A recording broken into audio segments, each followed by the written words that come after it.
Hey, good morning, everyone. So today I'm working on a Chevy Malibu that has a P0107 code. It's for map sensor. And I want to show you part of one of the tests that I'm doing. I want you to check for a 5-volt reference on the connector that goes to the map sensor itself. Let me show you what I got. So here, if you're looking at the meter, you see I got just about 5 volts, so that's fine. And there I'm into this circuit. Never go, let me turn my light on. There you go. Never go and actually pierce the terminal itself. If you pierce the terminal itself, you could spread out the terminal and it won't make contact correctly. So what I want to show you is this. So there I got 4.95 volts. That's perfect. Now watch this. Now I'm going to grab the harness here. I'm just going to tug on the harness. Watch the meter. See that? So that's just me tugging on the harness. Let go. Goes back. So that tells me I got a bad connection in there somewhere. So I'm going to have to open up that loom and look at that harness and see what I can't figure out. And go from there. So let me get that opened up, and then once I find something, I'll show you what I got. Alright, so I pulled that little short harness out because it's an injector wiring harness and it's for the map sensor. Let me show you something.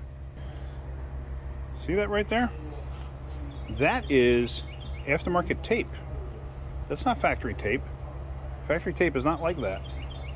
So I got a funny feeling I'm going to find a problem underneath there that was repaired once before. Maybe a mouse chewed through it and somebody did a crappy repair. Let's go a little further, see what we can find. Alright, so I took the tape off and I found this. That's not a proper repair for a harness, that's for sure. However, that's not the problem. This wire is actually okay all through this harness here up to this connector. Look down here, you hear my meter beeping. If you look right here, that's a break right there. 493 now. There, you can hear it beeping every time.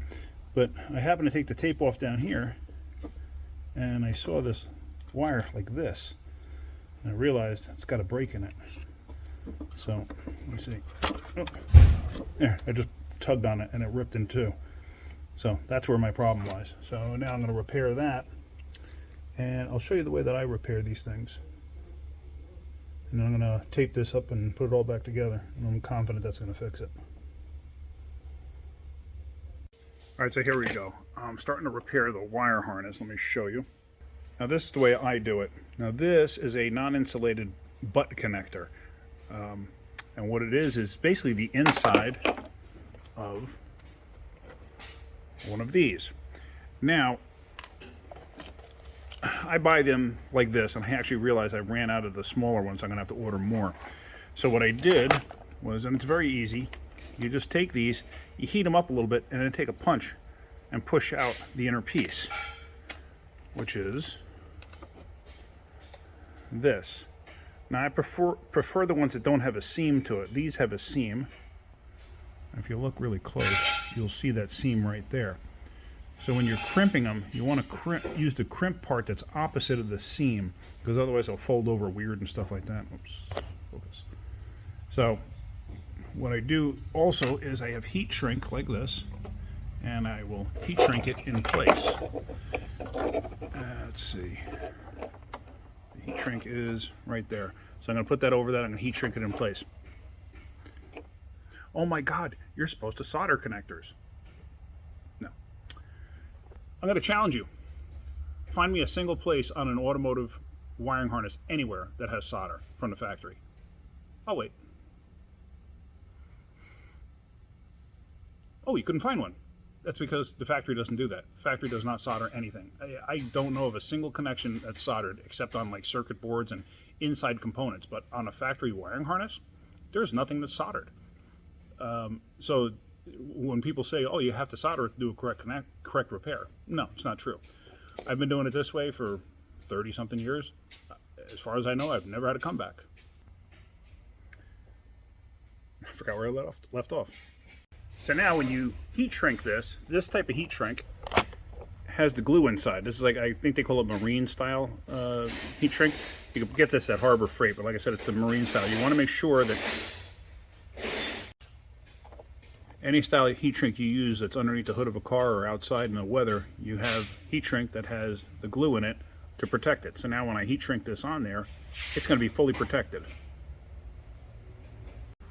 So there it is. That's with the glue and everything else all heat shrunk in place. So that's a good repair right there. I'm very happy with that. Now I'm going to fix the other end, and I'm going to tape everything up and reassemble everything and be done with it.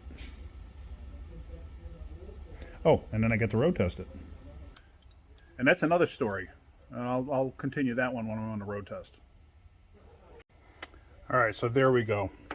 Now I'm just going to route this. I still got my meter hooked up to it. You see, about 4.9, which is good. No matter what I do, I get no change in it. So I'm confident that that is a good repair. So let me just route this all in place and clear the codes, road test this, and I'll get back to you on what I was talking about before. All right, so I just got back from a road test. My little street is blocked off because the town's pump house, water pump house, is actually right there, or water treatment, whatever the hell it is right there, and they're doing a whole bunch of work on it, and that section of the road is kind of blocked off unless you live on there, and there's only one house, really, two houses on that road that are occupied. But anyway, so I just went on a road test, and what I was going to get at when I was talking to you before is initially when I first got this car in, I did all my tests, and all the tests came up with no problem found, basically. It said, if you got all of this, replace the map sensor. So I put a map sensor in it, road tested it, still had the same problem. Now, when I road tested it for almost a half hour. And at about the 20-minute mark, and I was watching the scanner here, and you can see map, KPA, and map V voltage. And I was road testing it and I was watching it. And what I found was, after about, everything was fine, and I thought, okay, it was bad map sensor. But something in my head just said, I don't think so. But anyway, after about 20 minutes, I come to find that all of a sudden those readings went to 0. Okay. So I got back, ran the test again. Everything's fine. And that's when I started moving the harness, and that's when I found the problem. So now I just went and I road tested it for a good half hour, and everything's fine. And actually, let me go back and let me just check for codes, because it would set the code even before it went to 0. It had set the code, and of course, there must have been a glitch there, and I never saw it because it was probably intermittently coming apart or whatever, and I just never saw it. But now, I haven't checked it for codes yet. Let me do that and see where we're at. So, let's back out of this. Back out of this. Codes. No codes. Alright, so I think I'm golden now. So you just never know. You know, sometimes you really got to road test a car. You got to get it hot. You got to manipulate it. You got to do different things. Because sometimes, you know, you think you got something fixed, or you think you got the problem figured out. You really don't. So I hope you got something out of that video. If you want me to show, I'm going to probably make a better video on actually doing wiring repairs. I'll get to that at some point. I just haven't had time just yet. And like I said, now somebody's going to say, guarantee it, somebody's going to chime in and say, oh, but yeah, when they splice wires together, they solder them. No, they don't. They actually weld them together. It's not solder, it's weld. They actually crimp the wires together, and it's a static weld, you know, kind of like a spot welder. But through the wires, they basically melt the wires themselves together. It's not solder, it's actual weld. But nowhere in a wiring harness do they use solder. Nowhere.